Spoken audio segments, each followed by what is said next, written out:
This is Optimal Work Daily, episode 1333, 10 Career Lessons from Julia Child by April Dykman with GetRichSlowly.org. And I'm Dan, your host, and I am here with you every single day, reading from these great blogs that we find on all sorts of work-related topics. So with that, let's get right into our next post now as we optimize your life. 10 Career Lessons from Julia Child by April Dykman with GetRichSlowly.org.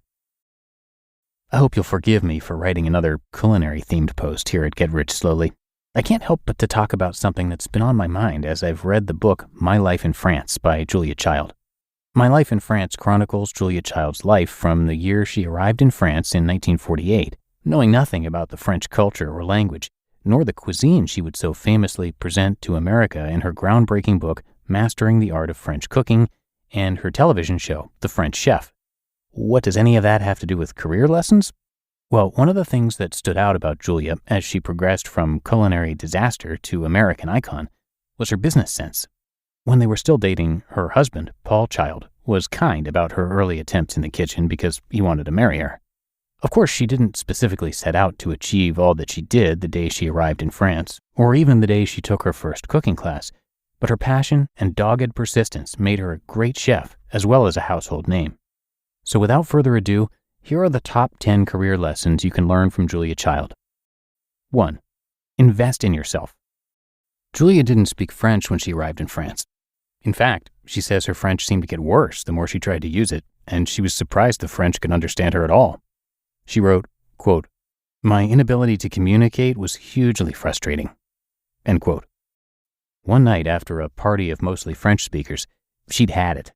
She declared she was going to invest in herself by learning to speak the language no matter what it took, and signed up for a language class that met for 6 hours each week, plus homework. 2. Follow your passion. Julia's friends, both French and American, thought her following her passion in cooking was a little nutty. It wasn't a middle-class hobby. In fact, far from it. They didn't understand how she could enjoy shopping, cooking, and serving food all by herself. But Julia, encouraged by Paul, ignored them and pursued her passion. 3. You're never too old to learn something new. Julia was 36 years old when she started learning a new language. She didn't enroll in culinary school until age 37. Julia had a constant thirst for knowledge and didn't rest until she'd mastered or learned whatever it was that piqued her curiosity. 4. Cultivate enthusiasm. Julia's words about food and learning to cook practically jump off the pages. While reading it, I couldn't decide if I wanted to keep reading or go cook something. Her passion is infectious, and it was something she purposefully cultivated while observing her cooking professor, Chef Bugnard. It was a remarkable lesson, she wrote. No dish, not even the humble scrambled egg, was too much trouble for him. I was delighted by Bugnard's enthusiasm and thoughtfulness, and I began to internalize it. 5. Accept that doing anything well requires hard work. Julia wasn't satisfied to take culinary classes or write recipes off the cuff. Her kitchen was her laboratory. While in culinary school, she'd come home from class and spend hours working out the hows and whys of what she'd learned that day.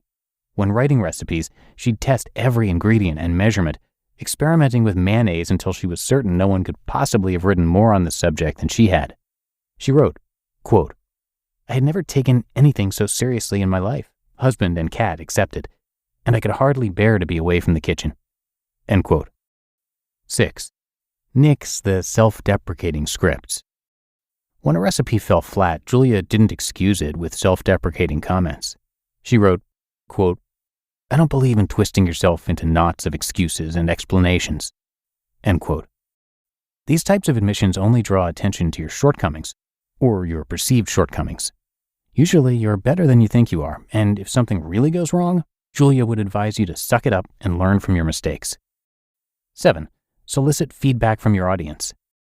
Julia was big on soliciting feedback. Paul was her main go-to, but while developing her recipes, she'd also send them to trusted friends and family members in America for testing. Did they have the ingredients at their local grocery? Were her instructions clear? Did they like her vocabulary? Julia wanted to bring French cooking to American audiences. She knew. She made sure her audience would be able to follow her recipes and actually cared about French cooking. 8. Expand your skill set. Julia was passionate about teaching others to cook. But to do it well, she couldn't just be a good cook. She had to learn how to be a good teacher. She wrote, quote, "I decided that, though the cooking we'd done was fine, my presentation had not been very clear. I felt I'd have to teach at least 100 classes before I really knew what I was doing." End quote. Learning how to teach was helpful throughout her career, both for writing recipes and as the host of her own cooking show. 9. Subject beliefs to the operational proof. In France, wrote Julia, cooking is a major art, which brings with it a certain dogmatism. But she wasn't satisfied to accept things at face value. She preferred to view everything as a theory until she'd tested it for herself. She checked her recipe on the page and in the oven, and she'd investigate the old wives' tales too. As you can imagine, it took a lot of time to perfect even one recipe. She wrote, quote, "I felt we should strive to show our readers how to make everything top-notch and explain, if possible, why things work one way but not another." End quote. And 10, know your worth. Publishing Mastering the Art of French Cooking wasn't easy. Julia's co-authors wanted to stay with an agent who hadn't replied to their communications in months. But thanks to a little networking, Julia secured a much better publishing company for their project. She knew its worth long before it was completed, writing, quote, "Competition in this field is stiff, but we feel this may well be a major work on French cooking and could continue to sell for years." End quote. Julia's career savvy isn't what she's famous for, but it is what made her famous and allowed her to accomplish her life goal, bringing French food to American dinner tables and sharing her passion with the world. You just listened to the post titled 10 Career Lessons from Julia Child by April Dykman with GetRichSlowly.org. When it comes to hiring, don't go searching for the one. Just meet your match with Indeed. Indeed is your matching and hiring platform with over 350 million global monthly visitors and a matching engine that helps you find quality candidates fast. Ditch the busy work. Use Indeed for scheduling, screening, and messaging. 93% of employers agree. Indeed delivers the highest quality matches compared to other job sites.